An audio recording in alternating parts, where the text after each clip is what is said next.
राजपूतों की जो राजनीति है वो हाशिए पे है।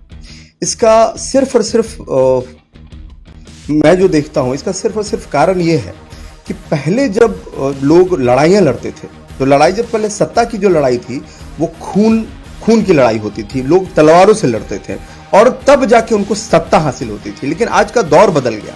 आज के दौर में लोगों को सब चीज़ ईजिली चाहिए। आज के डेट में राजपूत हों या जो भी अदर कास्ट के लोग हों, वो लोग सिर्फ अर्थ के पीछे जा रहे हैं। उनको सत्ता से मतलब नहीं है। लेकिन एक चीज़ वो भूल रहे हैं कि सत्ता जब तक उनके पास नहीं रहेगा, उनके पास ना अर्थ रहेगा और ना कुछ काम रहेगा। अब समय आ गया है स्वर्ण लोगों को एकत्रित होने का। ये वोकल नहीं हो पा रहे हैं। मैं आपको बताता हूँ कि जितने दल के नेता हैं वो सब लोग वोकल हैं, लेकिन राजपूत हो या भूमियार हो या कायस्थ हो या ब्राह्मण हो, वोकल नहीं है। सब आप धीरे धीरे ना अपने आप को एडजस्ट कर रहे हैं, लड़ाई से अपने आप को दूर कर रहे हैं। तो आप जब तक लड़ेंगे नहीं, आपकी कोई पहचान नहीं होगी। हमेशा आपको पता है कि योद्धा जब तक लड़ता नहीं है उसकी कोई पहचान नहीं होती है। तो आप लड़ाई से जब दूर हो गए हैं तो क्यों आपको कोई महत्व देगा या तवज्जो देगा। देख रहा था कि भाई हमारे आदरणीय आनंद मोहन जी बिहार के मुख्यमंत्री बन सकते हैं, लेकिन पता नहीं है, मुझे लगता है कि कहाँ भूल हुई।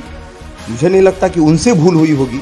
हो सके उनके इर्द गिर्द ऐसे लोग होंगे जिनकी बातों में या फिर जिनके कहें कि बहकावे में ये सब चीज़ें हो गई और वो सत्ता से धीरे धीरे दूर होने लगे। तो मैं आपके चैनल के माध्यम से ये कहना चाहता हूँ कि मैं उनके लिए पदयात्रा करूँगा। वो पदयात्रा पटना से शुरू होगी और सहरसा जेल में जाके ख़त्म होगी। और जिन भाइयों को चाहिए मेरा साथ देना चाहते हैं और उनको लगता है कि आनंद मोहन जी के साथ गलत हो रहा है, वो मेरा साथ दें।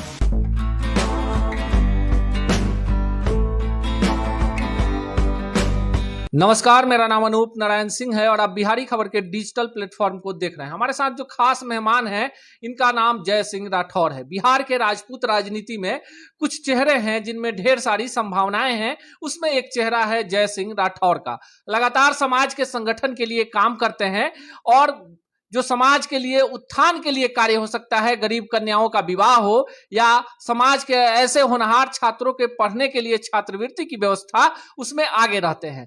प्रचार में भले जय सिंह राठौर पीछे रहते हों, पर जो लोग इस समाज से जुड़े हैं वो जानते हैं कि जय सिंह राठौर होना क्या मायने रखता है। हमारे साथ है तो सीधे सवाल कर लेते हैं। जय सिंह राठौर जी, बिहार में राजपूत राजनीति का मायने क्या है?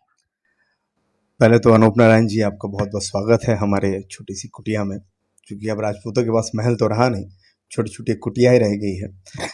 और रही बात सवाल आपका कि राजपूतों का क्या स्थान रह गया है यहाँ की राजनीति में, ये बात तो सत्य है कि राजपूतों की जो राजनीति है वो हाशिए पे है। इसका सिर्फ और सिर्फ मैं जो देखता हूँ इसका सिर्फ और सिर्फ कारण ये है कि पहले जब लोग लड़ाइयाँ लड़ते थे तो लड़ाई जब पहले सत्ता की जो लड़ाई थी वो खून की लड़ाई होती थी, लोग तलवारों से लड़ते थे और तब जाके उनको सत्ता हासिल होती थी। लेकिन आज का दौर बदल गया। आज के दौर में लोगों को सब चीज ईजिली चाहिए। आज के डेट में राजपूत हों या जो भी अदर कास्ट के लोग हों, वो लोग सिर्फ अर्थ के पीछे जा रहे हैं। उनको सत्ता से मतलब नहीं है। लेकिन एक चीज वो भूल रहे हैं कि सत्ता जब तक उनके पास नहीं रहेगा, उनके पास ना अर्थ रहेगा और ना कोई काम रहेगा। एक अहम सवाल है कि अगर स्वर्ण जातियों की बात कर ले, जिसमें राजपूत, भूमिहार, लाला और ब्राह्मणों की बात कर ले, महागठबंधन की सरकार है और लालू यादव का एक बड़ा जुमला हुआ करता था भूरा बाल साफ करने का। अब देख लीजिए कि महागठबंधन में जो राजपूतों की तादाद है, जदयू कोटे से 2 राजपूत मंत्री बनाए गए हैं। लेकिन अगर राजद की बात कर ले तो एक भी भूमिहार, एक भी राजपूत, एक भी लाला और एक भी ब्राह्मण मंत्री नहीं है। तो आपको नहीं लगता है कि बिहार में जात की राजनीति ये बड़े दल करते हैं? ऑब्वियसली जात की राजनीति ये बड़े दल करते हैं और इनको मुझे लगता है कि अब समय आ गया है स्वर्ण लोगों को एकत्रित होने का। ये वोकल नहीं हो पा रहे हैं। मैं आपको बताता हूँ कि जितने दल के नेता हैं वो सब लोग वोकल हैं, लेकिन राजपूत हो या भूमियार हो या कायस्थ हो या ब्राह्मण हो, वोकल नहीं है। सब आप धीरे धीरे ना अपने आप को एडजस्ट कर रहे हैं, लड़ाई से अपने आप को दूर कर रहे हैं। तो आप जब तक लड़ेंगे नहीं, आपकी कोई पहचान नहीं होगी। हमेशा आपको पता है कि योद्धा जब तक लड़ता नहीं है उसकी कोई पहचान नहीं होती है। तो आप लड़ाई से जब दूर हो गए हैं तो क्यों आपको कोई महत्व देगा या तवज्जो देगा। तो जरूरी है लड़ना और मैं ये कोशिश कर रहा हूं, चाहे जैसे भी हो मैं लड़ूंगा। चाहे वो किसी भी वर्ग की लड़ाई हो। अभी आप देख ही रहे होंगे कि मैं जिस प्रकार वार्ड सदस्यों के लिए लड़ रहा हूँ, पंच सरपंचों के लिए लड़ रहा हूँ, रसोइयों के लिए लड़ रहा हूँ। देखिए, क्षत्रियों का मतलब ही यही है। क्षत्रिय होना अपने आप में बात यह है कि जो दबे कुचले लोग हैं उनका संरक्षण करना। और मेरे लिए भाग्य की बात है कि मैक्सिमम संगठनों में मुझे संरक्षण की भूमिका मिली है। लोग मुझे चाहते हैं कि मैं मेरे नेतृत्व में वो ये लड़ाई लड़े।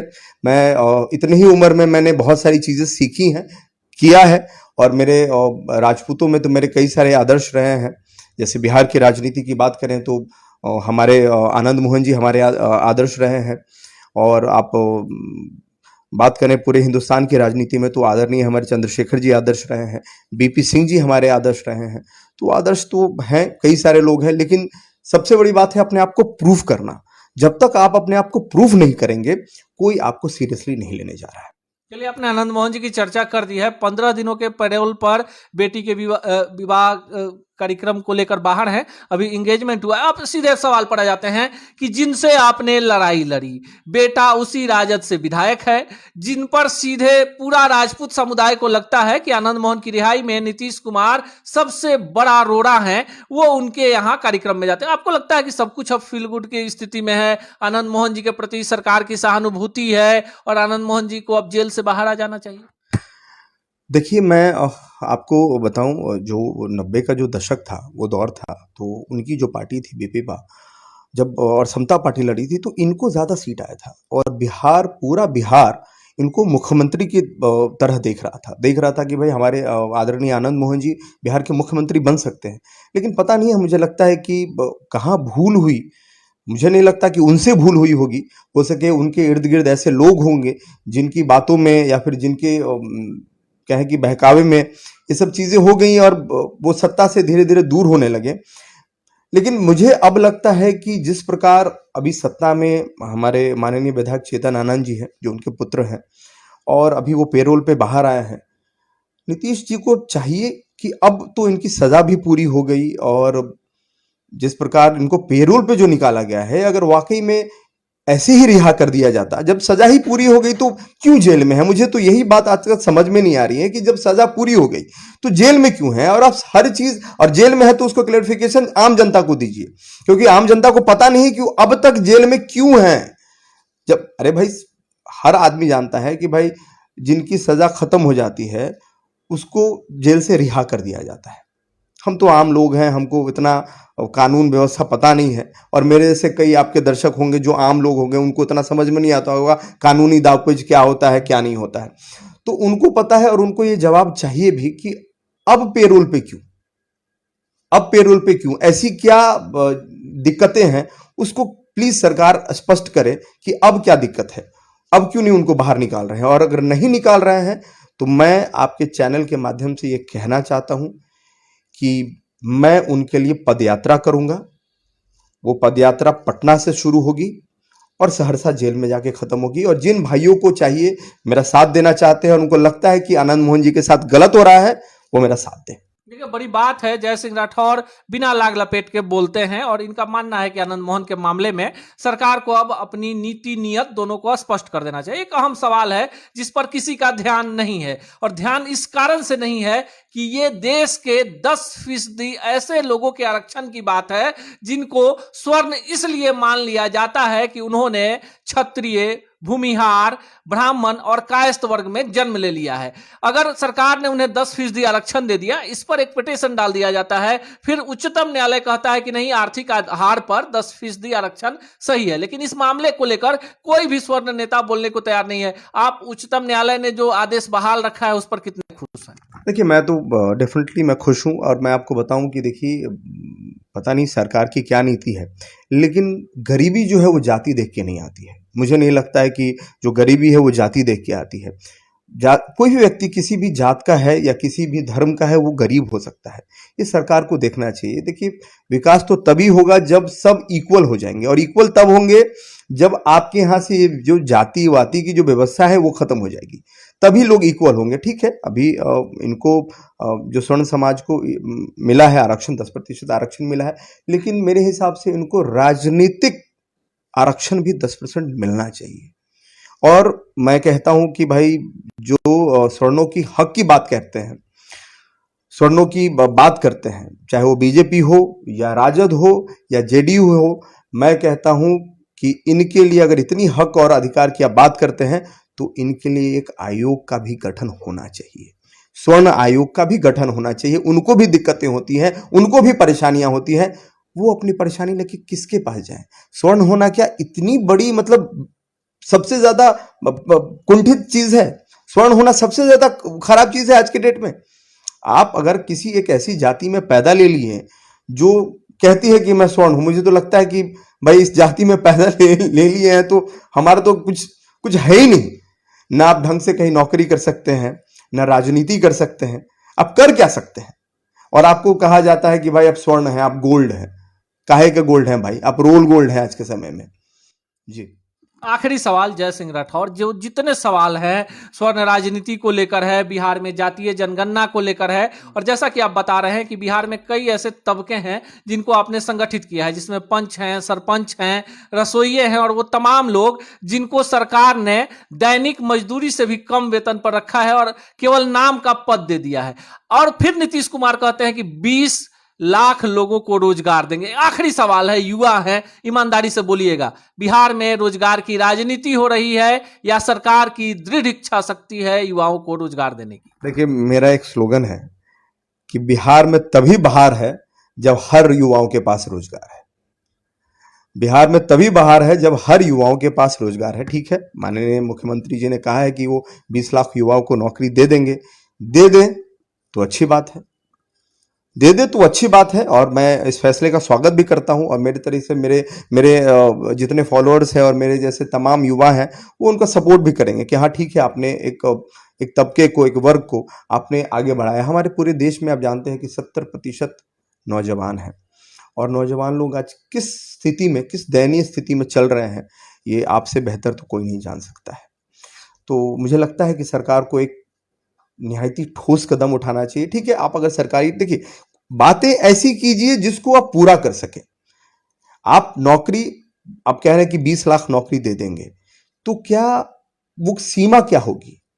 क्या 1 साल में देंगे, 2 साल में देंगे, या आने वाले 5 सालों में देंगे? फिर 5 साल आ जाएगा, कहेंगे कि फिर पुनः भाई हमारे चुनाव में तो यही रणनीति है, हमारे जो पत्र हैं उसमें हमने यही लिखा है कि अगली बार अगर हमारी सरकार जीत के आती है तो हम 20 लाख का बदले 25 लाख को रोजगार देंगे।